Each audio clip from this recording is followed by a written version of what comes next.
Bonjour à tous et bienvenue dans cette nouvelle vidéo du ciel étoilé. Ce mois d'octobre va nous faire basculer petit à petit dans des périodes plus favorables en termes de temps d'observation. Même si je le sais, la météo est souvent capricieuse, un peu à l'image de l'éclipse de lune du mois de juillet, où après des semaines de beau temps, il a fallu qu'une perturbation vienne embêter une bonne partie de la France métropolitaine. Voyons à présent rapidement où se trouvent chacune des planètes du système solaire, à l'exception d'Uranus et Neptune, que je vous proposerai d'observer le mois prochain. Mercure et Vénus vont être quasiment inobservables dans l'hémisphère nord. Les conditions seront nettement meilleures pour ceux qui ont la chance de vivre sous les tropiques. Attendez la fin du mois, Mercure sera observable le soir et Vénus le matin. Pour les trois autres planètes, vous pourrez les voir le soir. Ne tardez pas trop à observer Jupiter, à l'ouest-sud-ouest. En effet, elle s'approche de jour en jour de la position apparente du Soleil dans le ciel. En revanche, vous serez nettement plus tranquille pour regarder Saturne, au sud-sud-ouest. Mars restera encore assez brillante au sud-sud-est, même si la vitesse orbitale de la Terre nous sépare de jour en jour de la planète. Et maintenant, voyons ce que je vous propose de regarder à l'œil nu ce mois-ci. Le 11 octobre, juste après le coucher du Soleil, à l'ouest-sud-ouest, vous ne verrez pas Vénus mais Jupiter près d'un fin croissant lunaire. Jupiter se trouvera alors à 50 minutes-lumière de nous et la Lune à un peu plus d'une seconde lumière. Le 14 octobre, on se retrouvera un peu dans la configuration du mois dernier. Saturne et la Lune se retrouveront avec en arrière-plan la Voie lactée. Saturne sera à 1h25 minutes-lumière de la Terre, soit presque 4000 fois la distance Terre-Lune. Et puis le 18 octobre, toujours au crépuscule, la Lune terminera son trajet vers les planètes en passant près de Mars. Vous retrouverez les deux astres au sud, dans la constellation du Capricorne. Et pour finir, je vous propose d'observer la galaxie d'Andromède, appelée aussi M31. L'observation pourra se faire à l'œil nu, mais aussi avec une paire de jumelles, une lunette ou un télescope avec un faible grossissement. Alors attention, pour ceux qui n'ont pas l'habitude d'observer le ciel nocturne, je préfère vous prévenir, vous ne verrez jamais cette galaxie aussi lumineuse et avec autant de contraste. Il s'agit d'une image faite par un capteur qui a accumulé la lumière et a subi un traitement. Votre œil, lui, va recevoir un flux en continu sur une pupille de quelques millimètres. Vous verrez donc une sorte de nuage pas très lumineux, mais qui se détache bien du ciel nocturne. Alors c'est sûr qu'au premier abord, ça paraît pas très impressionnant, mais en fait ça l'est. Dites-vous que c'est l'une des rares galaxies observables à l'œil nu, et c'est un astre extrêmement lointain. Les photons qui arrivent dans votre œil sont partis il y a plus de 2,5 millions d'années, au moment où les êtres humains fabriquaient les premiers galets aménagés. C'est aussi un des objets les plus étendus du ciel nocturne. Cette galaxie spirale mesure environ 200 000 années-lumière, avec une masse d'environ 800 milliards de masses solaires. Elle représente, suivant le type d'observation, entre 4 et 6 fois le diamètre apparent de la Lune. Il faut savoir que cette voisine de la Voie lactée se rapproche de nous, et d'ici 4 milliards d'années environ, les deux galaxies vont commencer à fusionner.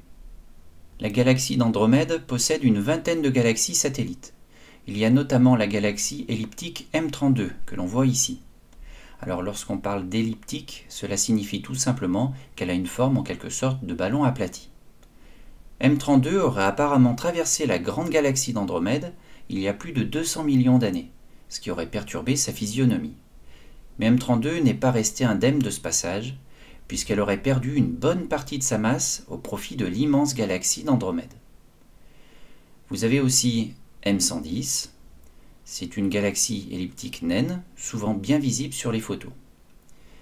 Et puis il y a aussi M33, qui est plus éloignée, mais fait bien partie du groupe local.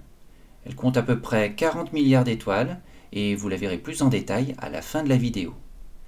Et maintenant, comment peut-on la repérer dans le ciel? Il y a plusieurs méthodes, notamment en partant de la constellation de Pégase, mais je me suis dit qu'il serait préférable de partir d'une constellation qui est facilement repérable. Je parlais bien sûr de Cassiopée, avec sa forme en W. Elle sera observable au nord-est en début de soirée. Repérez la partie de droite, formée de 3 étoiles. Imaginez qu'il s'agit d'un triangle ou un bout de flèche, vous indiquant la direction à prendre pour repérer un peu plus bas la galaxie. Et puis pour bien profiter de votre observation, je vous conseille d'avoir un horizon peu ou pas pollué par des lumières, d'attendre que vos yeux s'habituent à l'obscurité et enfin d'observer un jour où la Lune n'est pas présente dans le ciel. Et ça tombe bien puisque nous allons voir les phases de la Lune pour le mois d'octobre. Vous verrez le dernier quartier le mardi 2 octobre.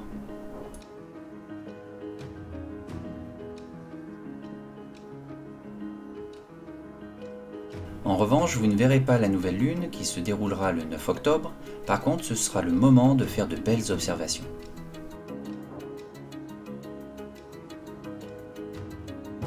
Le premier quartier sera visible mardi 16 octobre.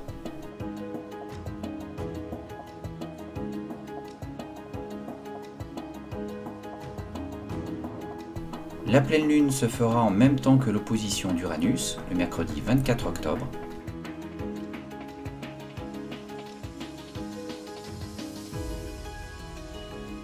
Et enfin, le dernier quartier viendra clore ce mois d'octobre. Et puis, fait exceptionnel, pour entamer cette dernière partie de vidéo, je vais retourner en quelque sorte la caméra pour vous parler directement. Je voulais vous faire passer deux petites infos. D'abord pour ceux qui attendent des vidéos sur le français ou les maths et pas uniquement sur l'astronomie, sachez que je recommencerai à en faire dès que j'aurai un peu plus le temps. En effet, je travaille depuis plusieurs mois sur un projet autour des sciences à l'école et à cela se rajoute la première période de l'année scolaire qui est toujours assez dense.